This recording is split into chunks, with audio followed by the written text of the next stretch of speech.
ನಮಸ್ಕಾರ ಸ್ನೇಹಿತರೆ, ಸ್ವಾಗತ. ದಯವಿಟ್ಟು ನಮ್ಮ ಈ ಚಾನೆಲ್ಗೆ ಸಬ್ಸ್ಕ್ರೈಬ್ ಮಾಡಿಕೊಳ್ಳಿ. ಕಾಡಿನ ಒಂದು ಮರದ ಮೇಲೆ ಒಂದು ಕೋಗಿಲೆ ವಾಸವಾಗಿತ್ತು. ಅದೇ ಮರದ ಮೇಲೆ ಬೇರೆ ಕೆಲವು ಪಕ್ಷಿಗಳು ವಾಸವಾಗಿದ್ದವು. ಕೋಗಿಲೆಗೆ ಖುಷಿಯಾದಾಗ ಅದು ಹಾಡುತ್ತಿತ್ತು. ಇದರಿಂದ ಬೇರೆ ಪಕ್ಷಿಗಳಿಗೆ ಕಿರಿಕಿರಿಯಾಗುತ್ತಿತ್ತು. ಒಂದು ದಿನ ಎಲ್ಲ ಪಕ್ಷಿಗಳು ಸೇರಿ ಅದನ್ನು ಅಲ್ಲಿಂದ ಓಡಿಸಿದವು. ಅದು ಕಾಡಿನ ಹೊರಗೆ ಇರುವ ಒಂದು ಒಣಮರದ ಮೇಲೆ ಹೋಗಿ ಕುಳಿತುಕೊಂಡಿತು. ಅಷ್ಟರಲ್ಲೇ ಮತ್ತೊಂದು ಕೋಗಿಲೆ ಅಲ್ಲಿಗೆ ಬಂತು. ತನ್ನ ಬಂಧು ಒಂದು ನಿರಾಶೆಯಿಂದ ಕುಳಿತಿರುವುದನ್ನು ಕಂಡು ಅದರ ನಿರಾಶೆಗೆ ಕಾರಣ ಏನೆಂದು ಕೇಳಿತು. ಅದಕ್ಕೆ ಮೊದಲನೆಯ ಕೋಗಿಲೆ, ನಾನು ಕಾಡಿನಲ್ಲಿರುವ ಒಂದು ಮರದ ಮೇಲೆ ವಾಸಿಸುತ್ತಿದ್ದೆ. ನನಗೆ ಖುಷಿಯಾದಾಗ ಹಾಡುತ್ತಿದ್ದೆ.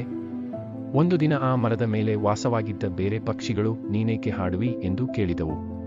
ಅದಕ್ಕೆ ನಾನು ನನ್ನ ಸಂತೋಷಕ್ಕಾಗಿ ಹಾಡುತ್ತೇನೆ, ಹಾಡದೆ ನಾನು ಬದುಕಿರಲಾರೆ ಎಂದು ಹೇಳಿದೆ. ಆಗ ಎಲ್ಲ ಪಕ್ಷಿಗಳು ಸೇರಿ ನನ್ನನ್ನು ಅಲ್ಲಿಂದ ಓಡಿಸಿಬಿಟ್ಟವು ಎಂದು ಹೇಳಿತು. ಆಗ ಎರಡನೆಯ ಕೋಗಿಲೆ, ನೀನು ಅವಕ್ಕೆ ತಪ್ಪು ಉತ್ತರ ಕೊಟ್ಟಿರುವೆ. ಅದಕ್ಕೆ ಹಾಗಾಗಿದೆ, ನಿನ್ನ ಉತ್ತರದಿಂದ ಅವು ನೀನೊಬ್ಬ ಸ್ವಾರ್ಥ, ನಿನ್ನ ಮೇಲೆ ನಿನಗೆ ನಿಯಂತ್ರಣವಿಲ್ಲ ಎಂದು ತಿಳಿದುಬಿಟ್ಟಿವೆ. ನನಗೂ ಆ ಪಕ್ಷಿಗಳು ಅದೇ ಪ್ರಶ್ನೆಯನ್ನು ಕೇಳಿದ್ದವು. ಅದಕ್ಕೆ ನಾನು ನಿಮ್ಮನ್ನು ಖುಷಿಪಡಿಸುವುದಕ್ಕಾಗಿ ಹಾಡುತ್ತೇನೆ ಎಂದು ಹೇಳಿದ್ದೆ. ಆದ್ದರಿಂದ ನಾನು ಈಗಲೂ ಅವುಗಳ ಜೊತೆಯಲ್ಲಿಯೇ ವಾಸಿಸುತ್ತಿದ್ದೇನೆ ಎಂದು ಹೇಳಿತು.